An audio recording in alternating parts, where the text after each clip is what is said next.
recording this. We have a fair amount of material to cover, so I'm going to try to move as quickly as I can without overwhelming everyone. But you'll have a recording of this afterwards. Once I upload it to my YouTube, I'll send the link out to that so you can kind of watch it at your convenience.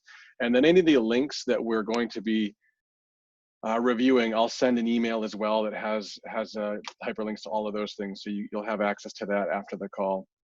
So we're going to kind of go over Shopify, and this is really sort of a 101 level. So Shopify is a great platform because it can do a whole lot of stuff, and it's really a comprehensive platform, and a lot to cover in a deep dive. So this is going to be kind of a very top level view of some of the functionality you can do, and some resources where if it looks like it's a good fit, you can kind of do a deeper dive into your particular use and how you might have it work for you. So I'm going to switch over so I can look at the screen here. So really, it's kind of like a getting started. And what I wanted to start with is just sort of explaining a little bit more of what Shopify is. And it sounds like everyone on the call is pretty familiar with it, but just to kind of reiterate, it's a hosted multi-channel e-commerce platform. And there's a few kind of things in that sentence that I want to unpack. One is the fact that it's hosted. So Shopify it's a software subscription service. So you pay them a monthly fee, or you can pay annually, but basically you're paying them to use their infrastructure. They've spent years and lots of engineering to build out a whole e-commerce platform. And there's a lot of logistics that's involved with that, of payment processing, calculating taxes and shipping, email notifications, inventory. And so to build an e-commerce or shopping cart platform on your own, it would be really cost prohibitive, especially for small business. And not so much, in addition to the upfront cost, it's also that maintenance of anytime you have software, maintaining that on a long term, adding features, fixing bugs and stuff like that. So Shopify has sort of handled all of that for you. They've built out a really robust platform there. They've continually grown over the years, and they're always adding some really great new features. And so rather than sort of having to hire a web firm to build it all for you, which you can still hire people that are Shopify experts, which I'll get into, that can kind of help you get your setup on Shopify. But you can really kind of, it's a do-it-yourself to use their platform and let them handle all the logistics of uptime and hosting and server and security certificates and stuff like that. And you can focus on running your business.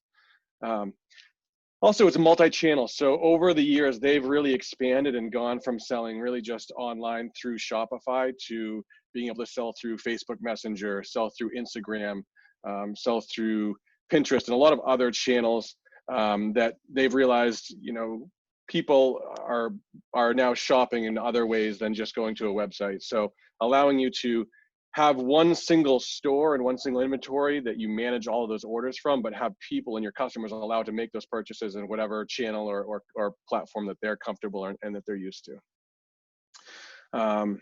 So what Shopify is not, it's not a completely custom solution. So there are potentially some limitations or just some methodologies of how Shopify handles things that are going to be kind of the way it works. And there's some things you can't change, especially when it gets to sort of the checkout process.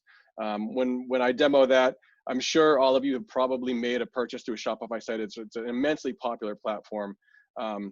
They last year reached $1 billion in annual recurring revenue for their own company, of people paying them subscriptions. So a lot of sellers are on the platform, and it's showing a tremendous growth. But as I said, it's not a completely custom. So if you have some really unique needs, or sort of have some products that you need to sell but are really integrated into like a resource management software or some other aspects of your business, it might not be a good fit. That being said, they do have a few different levels, which we'll look at. And it goes all the way up from, I think, $9 a month for the basic light plan to Shopify Plus, which is $2,000 a month, where you can do really customized stuff, which is usually more enterprise level. But for most of the customers that we work with that are sort of small to medium-sized businesses that are just looking to get online and get products out there, it's a really great solution. somebody, Leah, you had mentioned, I think Squarespace. So there are a lot of other really great, online platforms. Squarespace is one. Wix, I think, has e-commerce capabilities now, as does Weebly. I believe GoDaddy does. So there are a lot of sort of, hosted platforms similar to Shopify. And I'm not going to get too far into kind of comparing and contrasting those. I'm really just going to focus on Shopify right now. But as you dig into considering Shopify, it's definitely probably worth looking at. Are some of those other options a viable solution? They all sort of work similar, where it's a subscription-based model. So with that kind of being said, what I'd love to do is just sort of give you kind of an expectation of what we're going to be doing today. So we're going to kind of go through these 4 steps to really kind of put together and build this a quick online store. There's the 4 topics that we're going to cover are products, and I'm going to show you how to add products one by one, which you'll have a little more control of, but can be a little more cumbersome.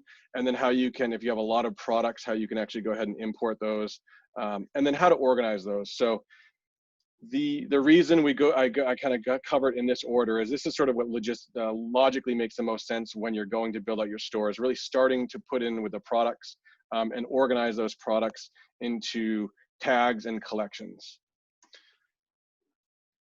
The next step from there is going through the settings. And that's where you'll set up things like, are you charging taxes on your items, and you have different tax zones? How you'll be handling shipping. Are you going to be using a payment processor, charging flat rate? How are you going to be notifying your customers, and then maybe customizing some of those email notifications? The next step from there is sort of setting up those channels. So this is where you can decide how you want to bring those products to market. So Shopify has the website itself, but you can also integrate it into an existing site. You can integrate it into your social media, a few different ways that you can set that up and make them available. And then the last step is sort of how to, once you're ready to launch, grow your business over time and expand the features and the functionality that you have with Shopify. One of the benefits of using the platform is it has a really, really robust ecosystem of designers, of developers, of marketers, of people who have experience on the platform and can help you set it up, or also just are writing articles and advice and tips. And Shopify does a great job with that themselves, of putting out some really useful, informative content, everything from classes to webinars. And to that point, once you go through that first process of getting your store online, the next step is really to grow not only your skills and grow, but also grow your business. And a lot of these will apply specifically to Shopify, but as you go through some of these, they are more universal to just the methodologies and strategies when it comes to selling online and e-commerce in general. The Shopify specific ones that I'll touch on are the Help Center, where you can search a great number of topics by keyword, and they're really robust. They give you screenshots and kind of tutorials. So anytime you get stuck, Shopify Help Center is probably one of the first places that you can look for advice. Shopify Compass is these guided video courses on a range and number of topics to help you grow your business. So I'm just going to actually tab to these as I go through these. So this is that Shopify Help Center. So if you need help, for example, with shipping, you can type something in here and they'll show you all the results. And these are all articles written by Shopify that will give you really a deep dive into explaining some advice and some answers to those questions. A lot of content, and like I said, they'll have videos, they'll have links. So this is the Shopify Help Center, and they have a lot of really great content information. Shopify Compass is new. They released this about 2 months ago, and they are basically online courses. They have workshops similar to this one with Shopify staff showing you how to do everything from search engine optimization to setting up your store on Instagram. And they have these courses that you can go through at your own pace. And they're, anywhere from half an hour for some of the workshops to several hours long. And these are deep dives into really topic specific things. So, email marketing. And these are all free and produced by Shopify directly. The next thing is Shopify apps. So as we get into Shopify, you'll see that it has a lot of really great features and functionalities built right into Shopify, but there are some things that that aren't necessarily native to Shopify. And where you can sort of fill the gap with that is using Shopify apps. There are thousands and thousands of apps built by Shopify experts and developers. Everything from sort of product recommendations. If you add one product, can sort of refer, pop up with saying, you might also like, to product reviews, sort of those upsells. You can do loyalty points. So this is where you can really, I would say, once you get that initial site up and you're starting to go develop some business and start to understand how your customers are engaging and buying your products, how you can kind of really take it to that next level. And they have all sorts of apps, in different categories.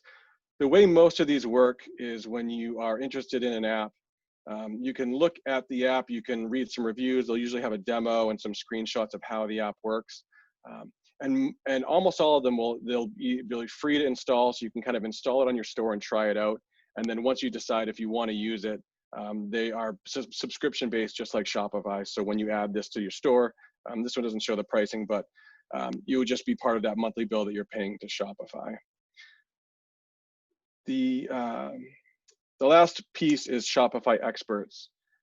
So similar to the App Store, there is a marketplace of people who have been sort of vetted by Shopify and gone through and shown that they've done work. And so this is where you can get help from actual consultants on a number of topics. So let's say you really needed some help with some photography. You could go in here and say, okay, you can search by a price range, country, language, and then you can see a list of vendors that would match that thing and match your criteria, and you can click through to see what their prices are, see their reviews, and actually go and engage with them directly through Shopify. So you can click to request a quote, tell them what you're looking for, and hire those people to kind of help you with any specific problems that are or updates that you'd want to make on your site. So this is another really great resource that you can do. And like I said, it's right through Shopify and it's sort of been vetted. So these are those links that I wanted to talk about. There's two other ones here. If you use this link in here, this will take you to kind of a sign up page and it'll get you a free 14-day trial. And then we also provide sort of a Shopify, basic website setup package that you can link through, and this kind of explains in here what that is entailed with that. So without further ado, what I'd like to do is sort of get into Shopify. I know I just kind of went through a whole lot. Is there any questions that anyone wanted to jump in and add before we got into looking at the back end of Shopify? Okay, great, cool. So let's see. Once you go and create and start that first site, when you go to start your trial, it's going to look something like this, where you're going to put in your store name. And in this case, I'm just going to say date of test. What you'll notice is when you're creating your store, which your store name you can change at any point, but your store URL you're not going to be able to change once you create this. And this is just the sort of the link that is at My Shopify. So most of you will probably either embed this Shopify site into your own website, or create your or have a custom domain that points to this. So it's not going to be dateoftest.myshopify, but just be aware that whatever you're sort of setting as your store name, it's going to sort of use that store name for your for your store URL. And you can't necessarily edit this right now. Once you've launched, you can eventually edit your store name. That's just one sort of thing to consider as you're doing this initial setup. And then you'll create your username and your password, and put in some basic information like your store address, and create that sort of first initial trial. And once you do that, you're going to be directed to a page that looks like this. And this is the back end of Shopify. So this is sort of the main admin area where you'll be managing your store in the day-to-day in terms of fulfilling orders, adding products, tweaking the online store of how it looks, and adding any content to that. So on the left-hand side is sort of the main control panel for a lot of the areas that you can manage. And then in the center, it's going to basically, when you first go to the home page, give you sort of this onboarding process. So the first thing they urge you to do is add some products, customize your theme, add a domain. And then as you scroll down, you'll notice they're kind of provide these contextual sort of hints or help tips as you're building your store. And these will update over time. If you can dismiss these or say I'm not interested in this. But as you build the store out, and anytime your home page will kind of always have this. Once you eventually start to take some orders as well, this home page initial screen that you get here will have some data on the traffic that's coming in, orders that need to be fulfilled. So it looks a little empty right now until you start to get some of that in there. So we'll start right here at the top and kind of work our way down. And actually, I'm going to skip orders because we're not going to do those yet until we have products. But we'll start here with products, which is really where I usually recommend is the best place to start. I'm going to add one product just going through this interface, and then I'll show you a way where you can structure your products in a spreadsheet and import them all at once, which can be a little more, a little faster if you have a lot of products you're going to import all at once. So in this case, when you click products or with any of these like orders, you'll see there's sort of a secondary navigation that is revealed. So when you click products, it's going to start by showing you all products, and I don't have any yet, so it's prompting me to add one. And once we start to put products in, you'll see they'll show here. And then it has some other product specific stuff like inventory, collections, gift cards, which I'll get into once we have a couple products in here. So when you click to add a product, you're presented with this screen, and it's kind of a form, and it's pretty straightforward. They'll kind of spell out what is required for each field. So I have two demo products that I'm going to put in here, a t-shirt and a hat. So the title of this is going to be t-shirt. I'm going to put in just some placeholder text now for the description. One of the things that I would recommend, whether you use Shopify or decide on another platform, is one of the biggest complaints and barriers to people buying products when it comes to shopping online is the content and the description around that product. So it's really good to have very descriptive content here. If you're selling apparel, for example, be really descriptive on the material, the blend, how does it fit. If you're able to even put in some pictures of actual people wearing it. So as descriptive as you can be in both the description and then when it comes to images, having a number of images, close-ups of any details, threading, if it's something like a physical product, multiple angles, weight, sizing, that's really going to help ensure people have that sort of confidence and will help, if they're on the fence, them decide to buy the product. So here you can put the title, you can put a description. If you've used WordPress or even Google Docs or something like that, this might look familiar. And this is just sort of your formatting. So you can, if you wanted to, put in some additional information and kind of some basic text formatting. So if you wanted to put in, for example, like a bulleted list, you can do that. You can select some text here and make it bold or put in links. So it gives you the ability to kind of make this text not just super plain, put in some headlines and a little more interesting content in there. The next piece down is where you can put in some images for this. So I'm going to just drag in a few images that I've created already and kind of had prepped for the meeting. That's one of the other things about Shopify is because it's hosted, they handle all the image hosting on their servers, and they have a content delivery network, which helps make sure when somebody's loading your website, those images load really quickly and are optimized for the device that they're on. So I have these three shirt images right here, and I'll show you a little bit below how we can set this up so there's variants for this product. When you're starting to think about how you're organizing your products, there's not necessarily a right or wrong way to do that. For example, if this is a T-shirt that I wanted to sell, I could technically have this as 3 separate products. I could have a blue shirt as one product, I could have a red shirt as a separate product, and a black shirt as a separate one. It really probably is going to depend on the type of products that you're actually selling, and potentially looking at some competitors to see if there's sort of a pattern of how people traditionally do that. In this case, I'm going to have these all as one single product, and then have this color option as a drop down on that one page. Once I had a couple of products, I'm going to show you collections. And that's the other way you can sort of start to think about how you want to organize and group your content and then present that to your users. So we've put in the title and description and a couple of pictures. When it comes to the imagery, I always recommend, and wherever possible, having the images you upload be square, even if you have to go into either crop a little bit of it out, or potentially put it in some Photoshop to make it a little bit more space around it, and have them all be square. And that's really simply just for consistency. I see a lot of sites, and I'm guessing you probably have too, where all the product images are different sizes and different thumbnails, and it can potentially just look a little more haphazard. If you don't want to use square, that's fine, but if you can have a consistency to those, and as you can see, I kind of have these all on this solid white background.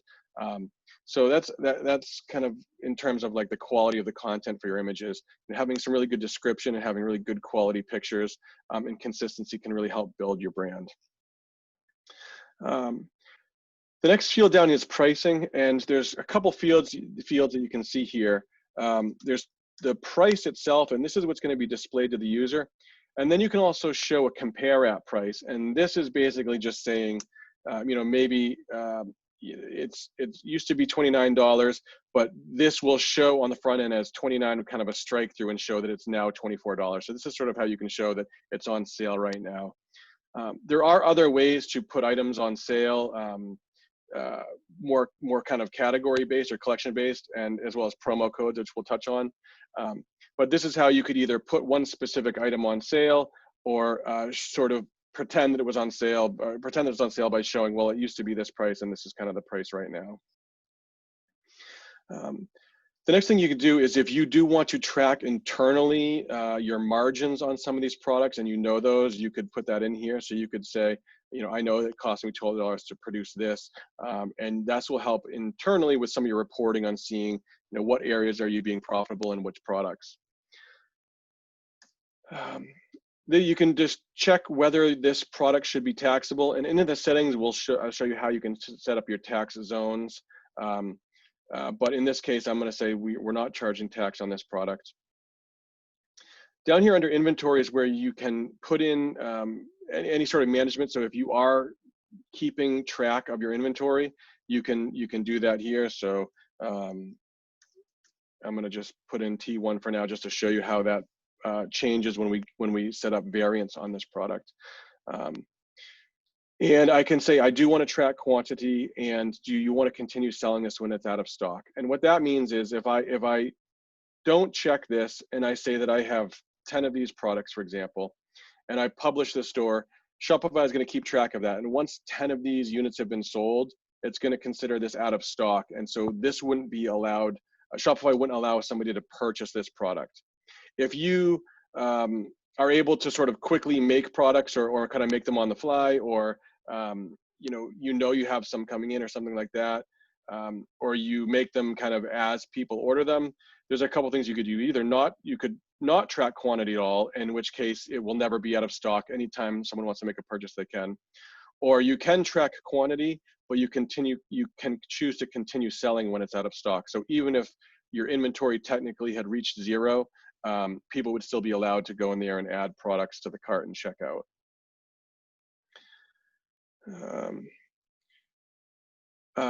The next thing down is where you can set up shipping. So you technically could really use Shopify actually for selling services or digital products, if you would.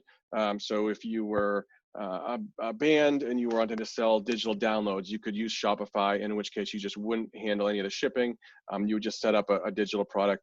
Or even if you were, say, a consultant and you wanted to be selling services, you could sell those through Shopify, and in which case you wouldn't have to set up any shipping. It wouldn't be a physical product. It would just be an item in your store. I'm going to leave the shipping on so we can kind of look at what that looks like. And I'm going to say that this weighs a half a pound. If you are planning on shipping out of country, you can put in some additional customs information here.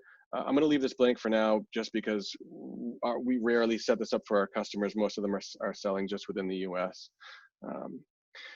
And then variants is where I'm going to set up a few of these options. So for this t-shirt specifically, I want to set up a few variations. I want to set up the color options so that people can pick color, and then I want to set up size. So in here, I'm going to set up a size. When I click that this does have variants, it presents you with a few different presets here, but you can change any of those and type something in here custom if you needed to. They just sort of present you with the most common ones. So in this case, I'm going to do size, and as you start to type in here, when you you put a comma, it's going to create the options for you. So for example, if I wanted small, I hit a comma, you can see it pops and creates that as an option. Medium and large. And I do want to have another option for these, which is the color. In that case, I want to say there's red, blue, and black. So right below here, you can see now, because I am setting up that I do want to track inventory on these and track quantity, it's created a new grid here with a column for each of those variants. So we can see small, red, the price for that. And this is where, for example, if you had, say, one product, a variant that should be charged more, if the larges I want to charge a little bit more for, I could go and set those per variant. This is where you could customize the SKU for these as well. So maybe I want to do small red.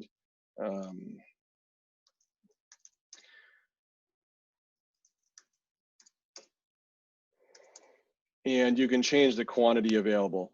And again, this will track per product type. So if somebody buys 10 of these small blue, this would no longer be available in the dropdown, but the other options would still be available. So I'm just going to leave a couple of these blank for now and put in some quantities for these other ones. And the last section of this sort of main panel here too, there's some options at the very top that I'm going to get into next, but down here is sort of that search engine listing preview. So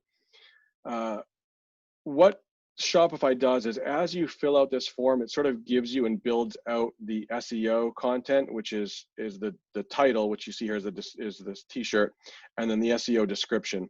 And what they're trying to do here, as you can see, is this sort of a preview of what this is going to look like on a Google search results page. So this is where I would say it's probably worth spending a little time and looking at that.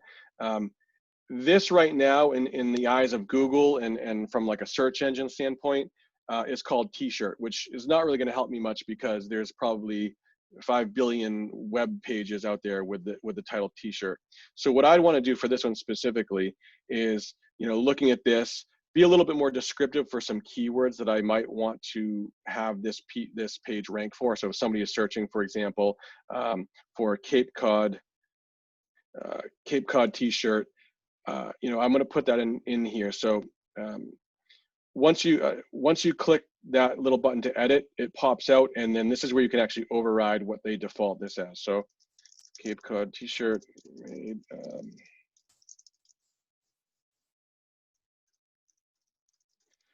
And so the main difference is the title of this product on your site once somebody gets here is still just going to say t-shirt because they've already gotten to the site. Maybe they don't need to see all those keywords in there. But in terms of Google, there's a couple more keywords in here that will help this page rank. So if I'm trying to sell this shirt for people searching for Cape Cod shirts, Cape Cod tee, this is maybe now a little bit more likely to rank. Similarly, down here under the description, the description that you're showing customers on the site might be a little bit different than what you want to show in Google search results. Um,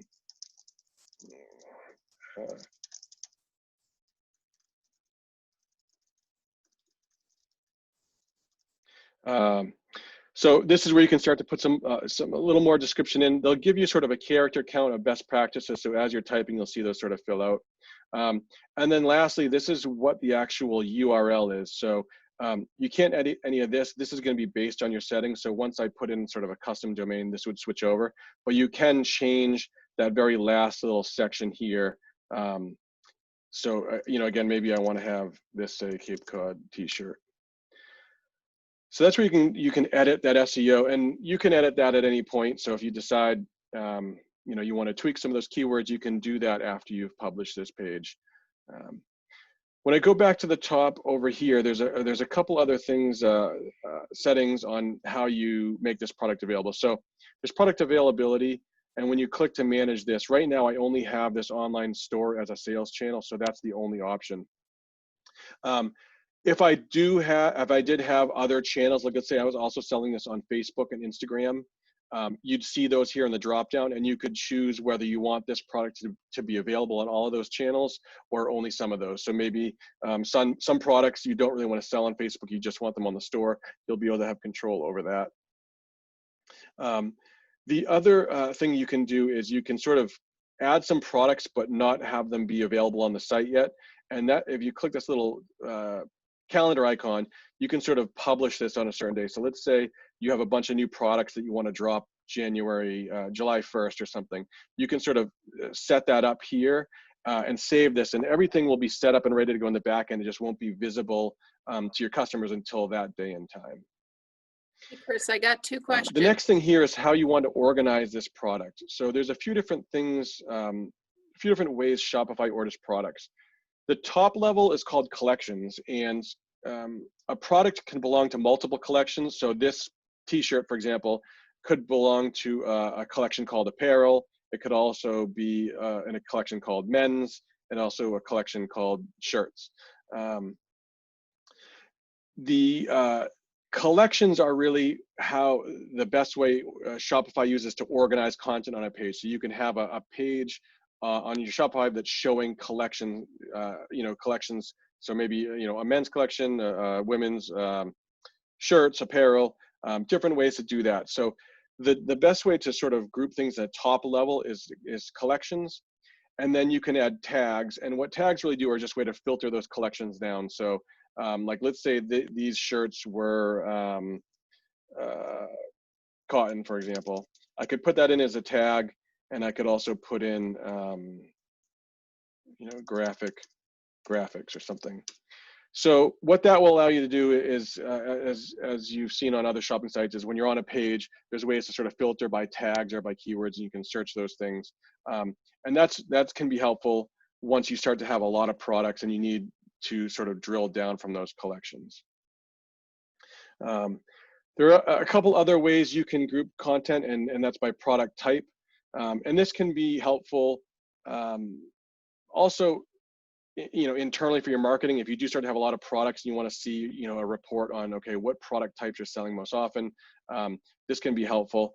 And I always err on the side of putting more content in and more structured data, at launch, because it's easier to do it at that point rather than sort of go back afterwards and try to retroactively put a lot of this in. So for example, I'm going to put in that this is the product type is shirts. I'm going to say the vendor is date of.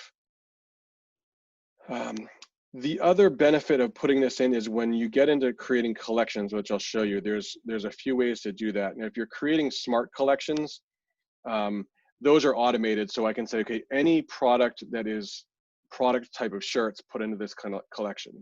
And then you're not having to sort of manually do that. So as long as when you're adding products, if you set it up this way on the product page, it can populate into those collections automatically.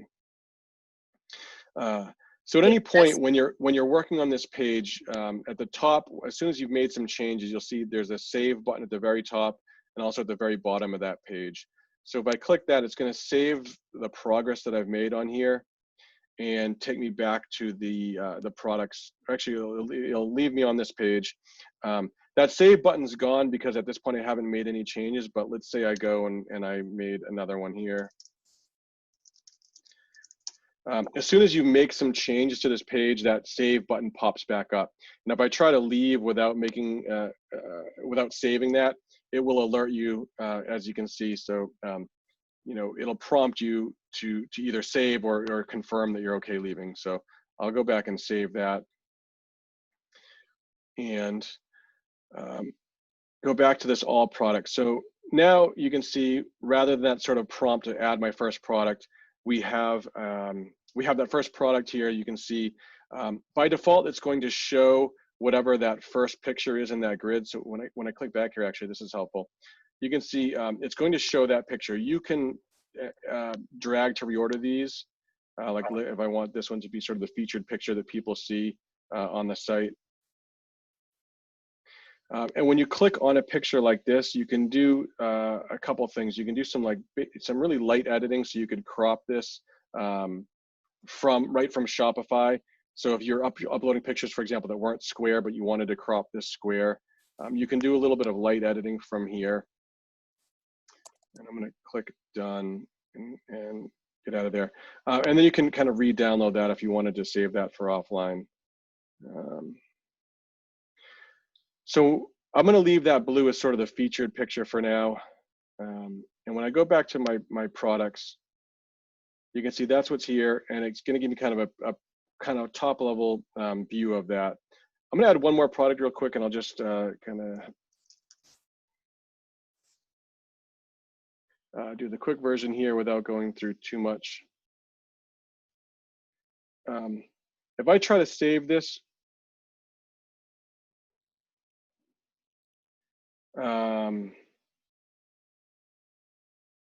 so I think the title is the bare minimum if you try to save without a title. But okay, so I'll say this is $25, and I'm just going to leave it at that for now. So now if I go back to those products, we can see we have these two products. We have a hat and a t-shirt. I'm going to change the inventory so we have some of these.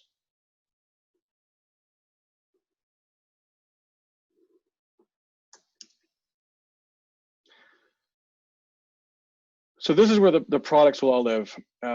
As you start to get a lot of products, there's a couple of shortcuts that you can start to use. So let's say you needed to edit a couple of these at once. If you start to select more, you can, this little window here will pop up where you can do some more actions. So as soon as you click on a couple, for example, I want to edit these products, it'll take me to this sort of grid view where you can bulk edit multiple products at once. If you have a whole lot of products, the other thing you can do is you can actually export these. So if I wanted to select all of these and export these into a spreadsheet and go into something like Google Sheets or Excel and edit all of those at once. That's the same way you can actually go and import a lot of products. So you just saw me add a couple at once, and I had some of the content ready to go. So when you're doing this real time, it may take a little bit longer adding them one by one. But what you can also do is import a product. So this is when I click import here, it's prompting you to upload a file, and you can download this sample template, which looks like this. And this is the help doc, which kind of explains to you what every column in there means and what you should be putting in there. So this is the title. You can put in the vendor and the type of product. So this help doc explains what the spreadsheet is, and this is the actual spreadsheet. So this is if you had a whole lot of products that you wanted to be putting in all at once. This is actually probably the best way to do that. You can put in kind of all the same stuff that we just looked at in that form, all those fields that are available, but basically in a spreadsheet view. So you can put all of these in here, and then what you do is add, click and import this way, and it would create all the products for you just like that. Shopify is really forgiving. So if you did an import and you realize, oh man, I messed that up, I got to fix that, you can go ahead and just delete those products and then fix your spreadsheet and re-import that. Especially if you're sort of working on this before you go live, you can play around with that a little bit. Once you put it in there and you're starting to actually have it track inventory, you'll have to be a little bit more aware of overwriting products, because it's not going to reconcile with stuff that you've been selling and whatnot. So I'll just put the 2 products in here for now so we can kind of keep moving along and look at some of the other settings. The next one down is inventory. So this is where you can see all the products that you have in here and kind of a quick overview of those, the SKU, the quantity that you have available, and should it stop selling when you sell out or not. Purchase orders down here is where you can start to track in. If you are buying things from a vendor and you're not creating it yourself, you can start to actually track, okay, I've ordered 30 of those shirts from somebody and I know I'm going to be having that coming in. And when you do that, you'll start to see those in here under those transfers. So when I was on that inventory page, you can see incoming 0. If you created a purchase order for, say, 20 of these shirts, you'd see that you had 20 incoming, but you haven't received that yet. So that can help you with forecasting if you realize I'm getting really low on these. Do I have some incoming or not? And you don't need to, manage that through here, but it can, again, give you a little bit more oversight into your current inventory as well as potential, gaps in your inventory if you don't have any coming in. The next piece down here is collections. So I'm going to just delete these. These are some test ones. So I'm going to make 2 collections, and I'll show you 2 ways we can do this. One is a smart collection. So I'm going to call this collection apparel, and there's 2 types. I can create a manual one or sort of an automated one. In this case, I'm going to do an automated one. And if you choose automated, you set up the conditions for products that they meet to go into this collection. And there's 2 types. You could do all or any. And in this case, I'm going to say, if any of these conditions are met as I'm adding products, they should go into this collection. So let's say, for example, the product type is shirts.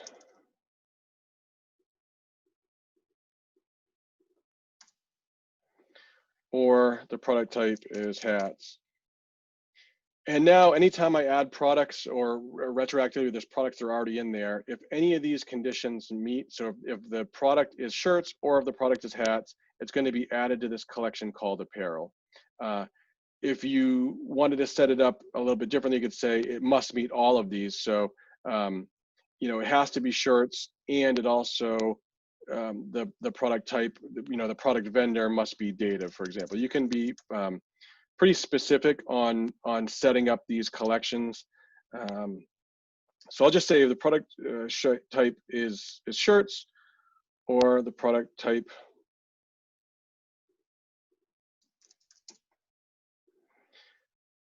I'm going to save that.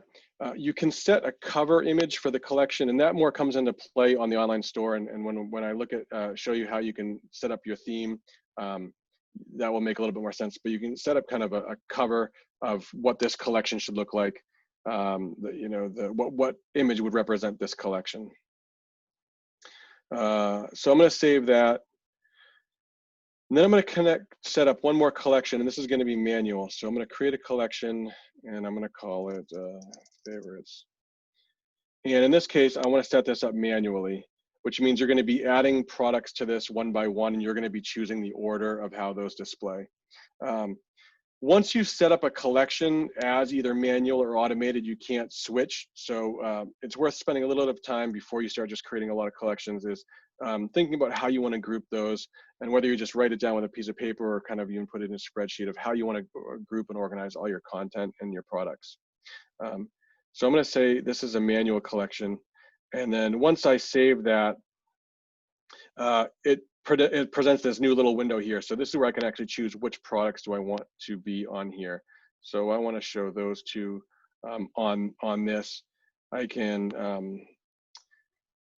choose to order this manually and or let it go by a couple of these other options.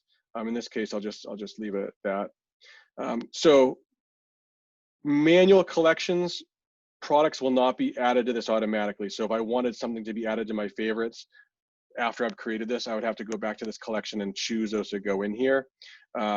With this apparel collections, I've set this up already. And you can see once I've saved that, it's looked at the products I've already added and said, what products match this this t-shirt does. So now this is in that collection. This hat, I never said the product type is a hat, but if I say hats, so I'm going to say that is now a product type of hats. The good thing is as you can see, these collections and products talk back and forth to each other. So now if I go back to this apparel and scroll down here, you can see hats has been added. So even though when I created this collection, this product wasn't tagged as being hats, as soon as I added that to it, it kind of is smart enough to add this to this collection. The last thing in here is gift cards. So Shopify, you can actually set up and sell gift cards through Shopify as well. And this is, in your settings, do you want to allow those? And that would be allowing people to buy a gift card that could be used at your online store, and they could use that during checkout. So that's there under the products. Chris, before you move on, can we have a couple I'm going to of skip questions? over customers momentarily because that will make a little bit more sense when we start to get some orders in. Same thing with the analytics. This is going to be really helpful once you start to get some traffic to your site. It's going to give you an overview of where that traffic is coming from, for example, Facebook or Google searches. What's your average order value? What products are selling the most? If you are familiar with Google Analytics, it's similar to that in the sense where you can drill down and see date-based range of how the site's performing, what products are, and then a big one is this conversion funnel. So Shopify will track as somebody gets to the store if they've added to the cart, if they've reached checkout, and if they've actually completed checkout and made your product. So this can be sort of helpful sometimes to identify, is there some leaks in that sales funnel, like maybe they're getting to the cart and then realizing that your shipping is more expensive than they'd like to see. And every online store is going to have sort of people leaving, they'll add to the cart and they won't necessarily check out. But this is sort of when it gets into optimizing your store to make sure once they've added to the cart, they actually go ahead and complete and check out. Shopify has some good tools to help you with that. So they have, and I'll get into this afterwards, but they have sort of those automatic cart abandonment emails. So I'm sure most of you have received those. You add a product to your cart, you check out, or you start to check out, you put in your name information, you get to your billing, and then you get distracted. You say, I don't know, I'm not sure. And then all of a sudden, 3 hours later or 24 hours later, a certain time, you get that, hey, this is still in your cart. So Shopify can help you and do that for you. And you can choose to turn that on or off, and you can change the language that appears in those emails. So discounts is where you can set up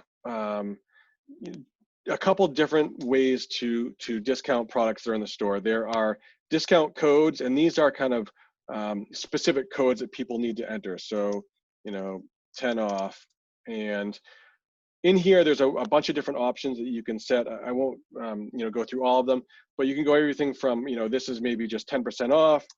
You can do a fixed amount, so maybe that's $10 off. You can have that code make someone eligible for free shipping. And the other things you can do in here is you can say, you can be specific on, should this apply to only certain collections? Like maybe you only want your apparel collection to be on sale. And this is where those collections become really powerful. So maybe you want to say, okay, all of our winter apparel is now on sale 50% off. Well, rather than have to go in here and pick every single product that's a winter apparel, which you could do, you could just say, well, the entire winter collection is on sale with this. And so this code would only apply if that product was in that collection. You can do specific products or just the entire order. And then there's some minimums. You can set, should this only be available to certain people? So they may perhaps, it's only available to customers that are in the store or specific groups of customers. You can set a usage limit. So, the first 100 people to use this code or something like that, get that. And then you can set start and end dates for those. So you don't have to remember to go in here and remove that or disable the code or enable it at a certain time at midnight or something. You can set it so that this code is available, a start date and an end date. So these are the discount codes. Once you've created a code, so if I just go and save this for now, I'm just gonna make this real for everyone. Once you've created a code, they will give you some metrics actually on how often it was used. So you can see who had used it, if specific customers had used it, and how often it was used. At any point, you can go in here, and if you click on here, you can edit that, or you can go and delete that. And then the other type is automatic discounts. So these would be basically more like sales that are automatically applied. So if I wanted to create an automatic discount and a launch sale, and I'm just going to give everybody 25% off, and it's the whole order. So this would be automatically applied when somebody gets to checkout. They don't have to remember to put that code in. They would just qualify as long as their cart met these requirements. One thing to keep in mind is that Shopify only allows you to apply one discount per checkout. So if you have an automatic discount of say 10% off everyone's order, but then you have a special code that somebody had put in there that says, okay, well, you're going to get 15% off if you type this in. When they go to checkout, if you have an automatic discount code being applied, they can't put in that promo code. So it's sort of an outlying one of those edge cases, but I've ran into it personally, and I know some customers have sort of said, well, why isn't this working? And it's just because of how Shopify handles those discounts. The automatic discounts, they're basically just applying that code for you automatically. So that's why you can't use both of those. Before we get into the online store, I'm going to go down to the settings, and this is really the more of the configuration of how your store works. And once you go through this, it can be a little tedious, but it's important to kind of pay careful attention to the way you set these things up. But the fortunate thing is once you've set most of these things up, you probably really won't have to edit it too much moving forward. They're broken into kind of groupings, and as you drill down into these, you'll see all the details. I'll kind of click through. I know I'm running a little I want to make sure I touch on the designing the online store. So I won't go through every single one of these, but as you click into these, they break it down into these sections. So example, this is where that store details are. So as I said, when you're creating that store, you set the store name. This is where you can change that afterwards once you've launched, and you can change some of the settings. You can change your address. Some standards and formats. So if you wanted all your online orders to have a specific order number or start a certain way, you can set some of those things up in here. Those are the general settings.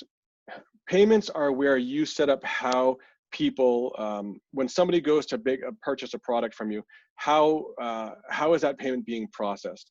So for most of my clients, we use Shopify payments, and the reason we do that is because they're essentially the same cost as using PayPal in terms of the percentage, the credit card transaction percentage that they take.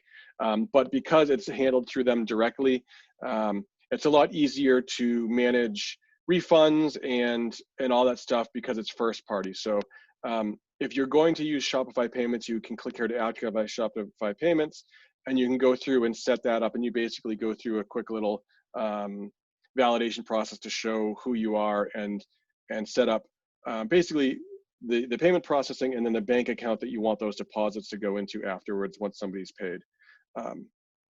They do have a number of other ones available. So if you did prefer to use PayPal, you can set that up. You can set up a number of other ones if you, for example, already had some of these another payment provider that you're using internally, or you have some other way you can do that. But in terms of simplicity, for almost all our clients, we set up Shopify payments, and that's where you can set that up through here. When you are testing, you can, when you're launching the store, they have this sort of bogus gateway, and what that will allow you to do is actually go through and place orders so that you can see exactly what the experience would be like for you managing the store, and then from the customer experience standpoint, what that checkout process would look like. So they have this one called Bogus Gateway, and I've enabled that for this example so we can kind of see what that would look like. Checkout is where you customize kind of all the things that happen during checkout. Shopify has the ability to create customer accounts. So if you've bought from an online store before, you can check out as a guest, but you can also optionally have your information saved there so that you can see past orders, that you can save your shipping address in there, and you can choose whether you want that to be optional, whether you want that to be disabled altogether, or whether you want that to be required. Customer accounts can come in handy down the road if people are creating accounts, because you can create customer groups. And as you saw in those discounts, you can, for example, send discounts to customer groups. If you use their email marketing, you can send marketing to customer segments based on certain things like past purchase history or total orders. So this is sort of where you can set up some things that are customer related. In terms of like what the information you collect from them. Do you want to collect their phone number, their business name, or just sort of the bare bones stuff? You can set up tipping through here, and you can also set up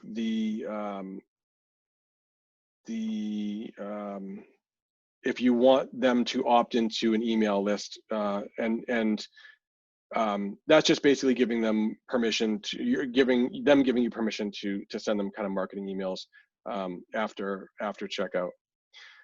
So that's here under checkout. Shipping, delivery, and taxes I'll go into because those are pretty important. Locations is where you could set up multiple offices. So let's say you have 3 or 4 locations, and one product is being shipped out of one location, but all your other products are being shipped out of another location. You can set up multiple locations, and then when you're adding products, you can choose what location those are being fulfilled from. And that comes into play once somebody's making a purchase and they're doing the shipping calculator. It'll use the address based on the location of that product. Notifications are where you can set up a bunch of different custom notifications that will go to the customer or you internally. So if you want to be notified when somebody has tried to place an order but it was abandoned, an abandoned checkout, you can set all those in here. They break these all down, and you click on one of these. What will happen is you'll see kind of a preview here of what that email will look like if you click this preview button. So if this looks familiar, you've ordered through a Shopify store before. Most customers kind of leave this as the default. I'd recommend, at the very least, what you'd probably want to do is do some small edits of this, where you can click to customize and at least change some of the colors and put your logo in here so it looks a little bit more on brand and less sort of default. So these are in the notifications. Gift cards is where you can manage those. As I had said, Shopify handles all the files that you've uploaded. So as you go through and you're putting stuff in this online store, this is sort of be your kind of file library. When you're adding them to the, it'll show up here, or if you wanted to upload a bunch of pictures at once to have access to those when you're going into your online store, you can upload those here first. The sales channel is once you've set up your sales channel, you can sort of manage those. I'll see if we have time to add one other one so we can see, but I wanted to at least get on that online store. Billing is where you'd set up your actual payment to Shopify for using their service. So before you launch your store, you'll have to go in here and set that up. So you'll add your payment information, which is typically a credit card, and decide whether you want to pay to use Shopify monthly, annually, and what plan you want to be on. Over here under plans and permissions, you can see your own information, but you can invite staff accounts, which would be like if you had somebody that you wanted to be able to log in and manage and fulfill orders for you or whatnot, you can do that. The other thing you can do is when you go to add staff account, you can determine what permissions you want to have them have access to. Like if you don't want them to be able to, for example, see orders, you just want somebody to be able to put products in and have a little bit more limited control, you can do that. So the two things I wanted to make sure I touched on are shipping. There's a few ways to handle shipping, and this is sort of partly a business decision on do you want to or sort of offer flat rate shipping. So you might want to say, okay, every order it's going to be $10 to ship, and then it doesn't matter where it's going to. You can do something like that. You can also do calculated rates with providers. So what you could do for that is, let's say I want to create a shipping rate for my products. So I'm going to create a new profile, a shipping profile, and this is going to be US. You can choose what products should what should fall into this category. This is where you can say where you're shipping from. So this comes back to those, managing your zones, and then you can say where are you shipping this to. So this can be helpful if you want to say, okay, maybe Eastern US is $10, and then everywhere west of a certain area is a different rate. You can set up by state. So I'm just going to say US here, and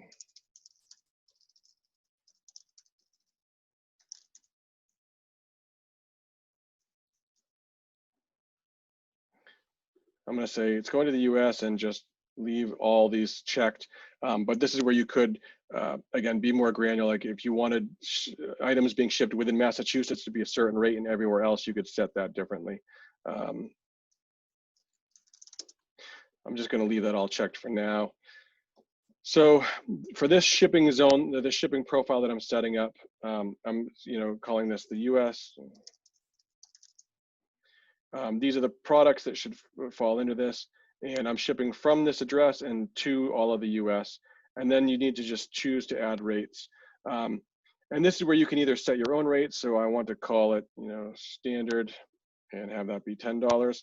Or if you wanted to use calculated rates, you can say, okay, I want to use those, and then you can choose what providers you want to make available. So in this case, I'm going to say, for example, USPS, and I want these options available. You can choose what should be available. So that's when somebody's going to check out, they can say, how would you like to ship? And you can be specific on what items are available. When you're using one of these, the way this works is Shopify has negotiated rates with these providers. So with, for example, USPS. And when somebody goes to checkout, Shopify is going to say, okay, based for this product, where are they shipping from? Where are they shipping to? What's the total weight of this based on the products? So that when you're putting your products in, it's important to have accurate weight if you are using calculated shipping. And they're going to get their discounted amount from USPS, and that's what's going to pop up for these options. If you wanted to, and what I usually recommend is adding a fee to that, because that's just going to be the true shipping cost. So if somebody pays exactly what that is, with Shopify, you can print out the payment label and kind of package it all up, but there's not any margin for you for the actual handling fee or the box or some of those other costs that can potentially go into that. And when it comes to online stores, one of the hardest logistical parts is shipping and handling, and people have these expectations that it should be free and I should get it tomorrow and all that sort of stuff. So, I would definitely recommend if you are going to be doing calculated shipping, that you factor in some overhead for that. So you can either do a percentage base, so you want to say, add 20% to whatever that calculated rate is, or if it costs you, $3 pretty much every time between packing tape and the boxes that you use and your business cards or something you put in there, you could put in a flat rate. Whatever you put in here, the customer never sees. That just gets kind of rolled up and calculated into this pricing. So they just see the option first class is going to be $20, medium mail is going to be $35 or whatever that is, with this all added in there. So I'm just going to put that in there for now, and save that. So I'll just create the one shipping zone for now, but again, you can create, say maybe one shipping zone for Massachusetts, another one for the rest of the US. You could create ones for different zones in the US. You could create different shipping rates for different products. So let's say some of your products are t-shirts and they're really light. You want to offer free shipping for those, but you're also selling things that are glass that are really fragile and you need to spend a lot of time packing those up. You might want to charge a different rate for some of those products. So they have a lot of control of what you can do from within there. You can get into customizing sort of a packing slip as well. So there's some ways you can do that. But the next thing I'll just touch on so we can get to the online store is the tax region. So right now I am, it's going to show me, which items I'm charging tax on or which ones I am not charging tax on. And it looks like I might have set the hat to be taxable. And this is where, if I go back into those settings, you can set those up. So similar to shipping, you can have different zones. So for example, in the US, I need to be creating tax in Massachusetts, and if I have also, say, a physical location in Rhode Island, I need to be charging a tax rate for that amount. This is where it's definitely worth, making sure you understand what products that you're going to be selling are taxable and which zones are going to be taxable. Traditionally, when it comes to e-commerce, you have to have a physical presence. So if you had an office in Massachusetts, but you also had one in New Jersey, then you would need to be charging taxes for both of those zones. And then you can, that will calculate it all for you within that checkout process. So we have a couple products in here. We have a couple collections. How do we start to actually get this online so people can see this? So by default, you're going to have this one channel called Online Store. So if I click through to that, similar to the above, you see this kind of new menu with some options. If you click the little icon here, or once you're in the Online Store, if you click to customize, this will allow you to preview it. And by default, when you create a Shopify store, they're going to give you this basic Shopify demo, which is completely bare bones. As you can see, there's no real content in here. It's just sort of a starting point for you to put your own information in. When we get into the themes, which is the kind of the look and feel of your site, I wanted to explain the way Shopify handles that. So they do a really good job of separating products and customers and orders and inventory and all that from the look and feel. So you can be putting products in and collections and all that sort of stuff, and at any point you can change the theme. And so that would the products that you're putting in there will just populate into that new theme. So it's really flexible. It's not like the look and feel is tied to those products, and if you want to change the design a little bit, you're going to be locked into that. When it comes to the themes, they give you this one called Debut, which is sort of the initial free theme through Shopify. And so there's a few things you can do. You can click here to customize that theme, and this is the same with whatever theme that you have installed. When you go to customize a theme, this is what happened. This is the view that you get. So on this side, you can see this is sort of a preview of the site, like we were just looking at. And then on the sidebar, these are all the little blocks that you can use to customize this. So for example, if I click here in this welcome to my store, I can change that image out. So I'm gonna remove that, and I want to just see what free images are available. And I'm gonna pick that one. So I'll select that. There are some settings available for each of these blocks. So for example, with this, do we want this to be a little narrower like this? Do I want this to be full width? The options that you see here and that are available are going to be specific to the theme. So when I'll show you momentarily the theme store, and if you have a certain thing that you really wanted to make sure it had, like say a full a video on the homepage or something like that, you want to see if the theme supports that, because that'll give you that option right out of the box. You can choose some of the things, like I want this to be really small, and then I want to change this to any of these things. So you can see as you're sort of changing these settings on the left-hand side, it'll update real time right here. And so this is really like that preview of what the site's going to look like once you publish that. So I'm going to go ahead and I'll click back to get back to that overview. With any of these blocks, there's a few things you can do. So this little eye icon will decide whether to show that section or not, and you can hide those or show those. Within the section on here, you can click and drag these. So if I wanted this to go a little bit lower, I can reorder those. If you click into one of these, you can also just remove that altogether. So if you know you're not going to use that, you can remove that one. And again, this is just sort of the starting point. They show you all the things that are available. So like for this text with columns, I could pick some pictures in here. I'll skip this for now. I'm just going to delete this one. So featured collections. This is, again, where those collections come into play. So if you wanted to, right from the home page, for example, feature a few different collections, you can choose those for here. So I'm going to say I want to show favorites, or I want to show apparel, because I have a couple more products there. So I can choose what collection I want to show there, and you can see those kind of pop in here. And then you have some settings of how many products do I want to show, how many rows do I want to have. And this is really, can seem a little tedious, but this is really kind of all the little settings of how your products are going to look.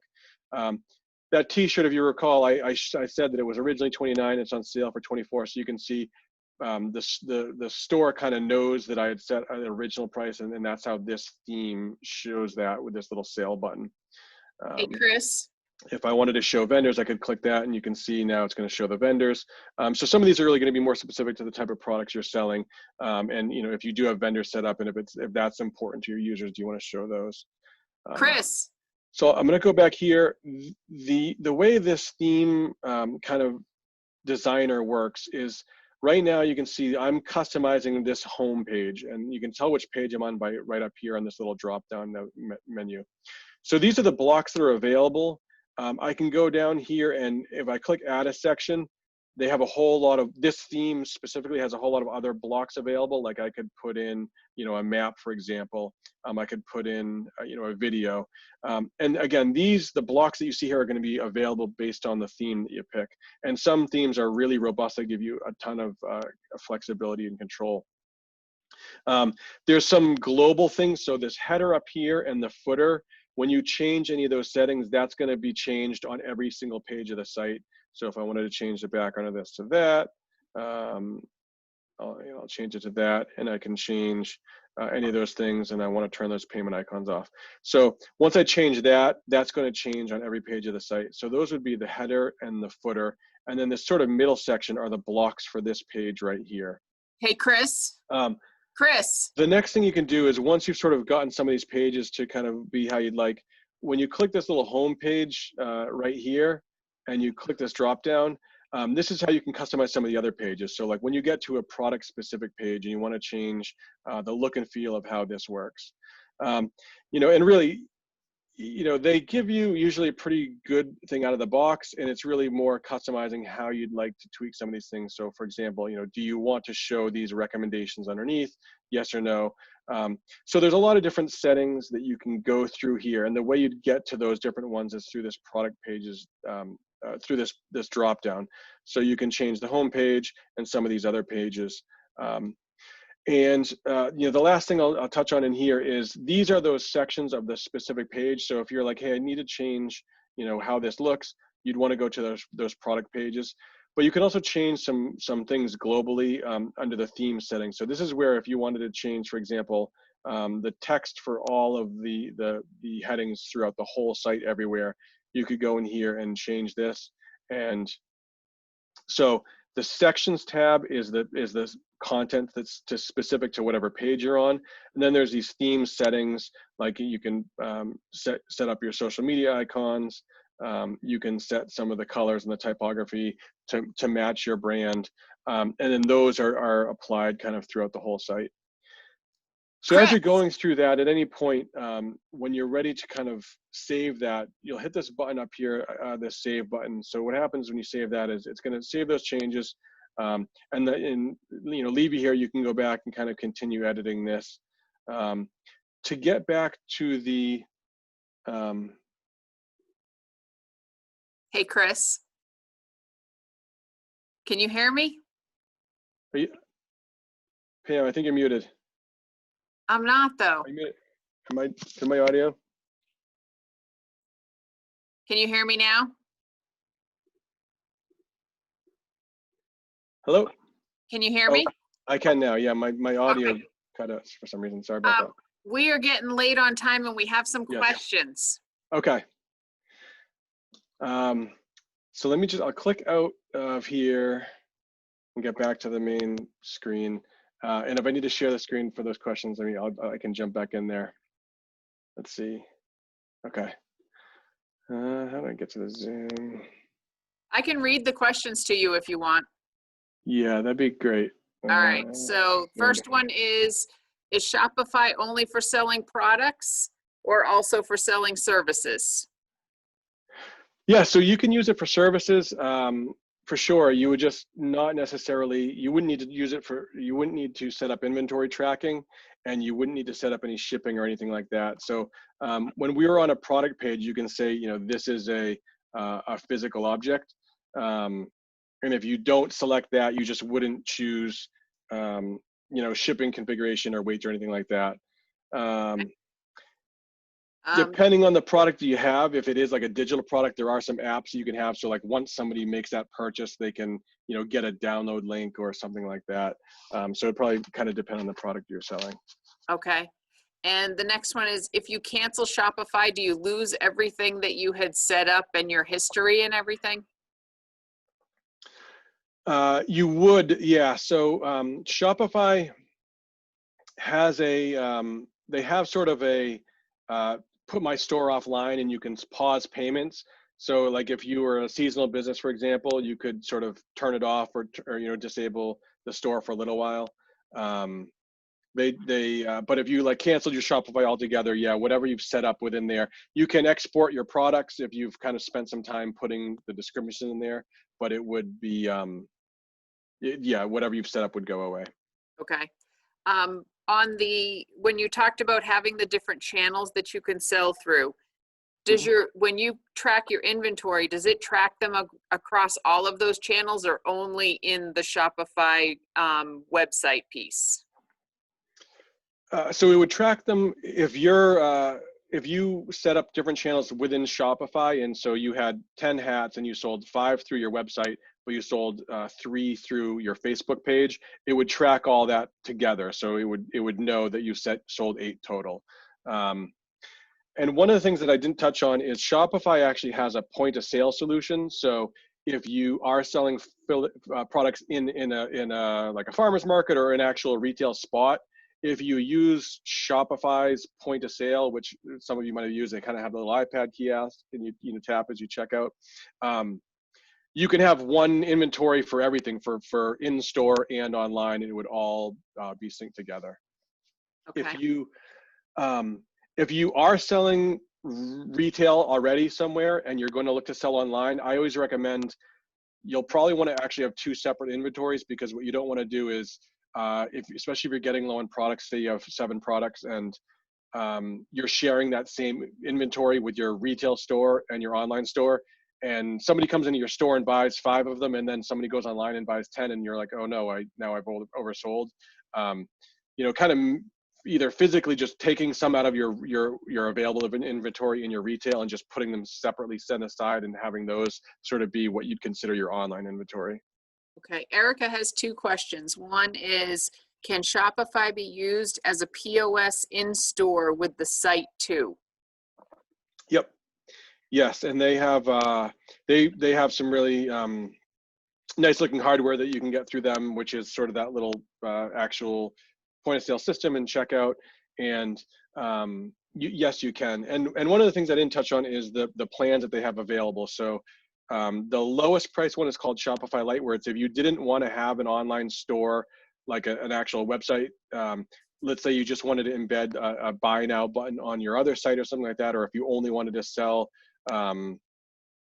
like say through Facebook, I think that plan it's either $7 or $9 a month based on if you're paying monthly or annually. The kind of the next one up from that, the plan most people are on is like $29 a month. Okay. Erica, did he answer the other one? Assuming you can copy a product for faster input than edit it. Yeah. Yeah. Exactly. Yep. Yeah, and that's right on that listing screen. If you check a button, you can say duplicate. So if you've spent a lot of time and only a couple small things are changing for a product, that's definitely a fast way to do that, is just kind of copying all of that stuff over. Okay, and then Leah has 2. The first one is, can you set variant pricing formularically for all products or a collection rather than doing it individually for each product? For example, you know, if you have a t-shirt and then you have a few that are signed by artists, can you add, you know, an addition to that? Yeah, if they're sort of like one-offs, like, you know, we have 10 of these at this, but then we have this one-off that is kind of a variant all by itself, you could probably set that one. Sorry. It's a good question. I'm not exactly sure Yeah, I if was I'm just answering it the wondering right whether way. there was a space to do that, to apply that to a collection or to every product. Like if you have a website that's selling art pieces, and a lot of them are reproductions, but some of them are individually signed by the artist, and you want it over the whole site, when you add the variant signed by artist, for it to add $10 to that product, would you be able to do that overall rather than setting individually the variants the way you did in the individual products? I don't know off the top of my head, so I'd have to probably look into it for you. Thank you. Good question, though. Leah, you had another question. Do you want to ask that one? Sure. I was wondering whether there's a developer mode or a capability for custom style sheet in this, or is it just the preset templates? And I saw there's code mode, so that, I guess you can do some inline CSS changes, but I was wondering if... Yeah, so there's a few different things you can do. What I usually do is you can either create a completely custom theme, and Shopify has like a whole dev portal where you can create like a developer account and learn. So they use Liquid as their templating language, and you can have complete access to Liquid templates and the CSS. They actually use Sass, so you can write your own Sass, write your own templates and all that sort of stuff. And you can create your own themes that clients can install, or what you can also do is, like, when you have, if you've installed a theme, you can, what I usually do is you can have a developer access, so you can work on the theme locally and then commit like through a command line, and it'll push those changes to the live site. So you can kind of, if you wanted to version control it locally and kind of have a running list of the changes that you've made to that theme, either your own theme or customizing a theme, you can do it that way. Awesome. Thank you. Yeah. All right, that covered all of the questions. Does anybody else have any other questions?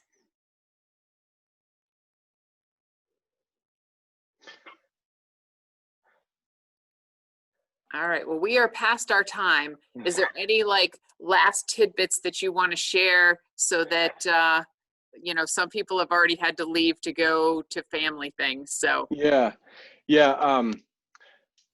I know it probably seems overwhelming, and I was trying to move as quickly as I could without, you know, being too much of a fire hose of information. But I would say Shopify, it's really user friendly. They have that 14-day free trial, so you can kind of create the account, or even, you know, they have a couple of their own webinars that you might want to watch again. But once you actually get in there and start to play around a little bit, it's not nearly as daunting and overwhelming as I probably made it seem.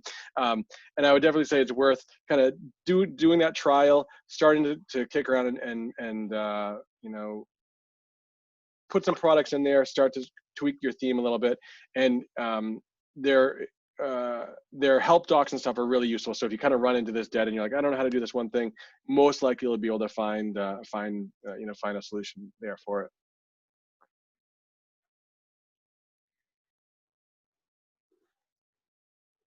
All right. And thank you all for your time. And I know we went late, so I appreciate you hanging in here with me for a little bit. All right, thanks everybody. And I will send out the recording. I wish I should stop. I'll send out the recording if anybody wants to go back over any part of it. Thanks again, everyone. Thank you. Take care.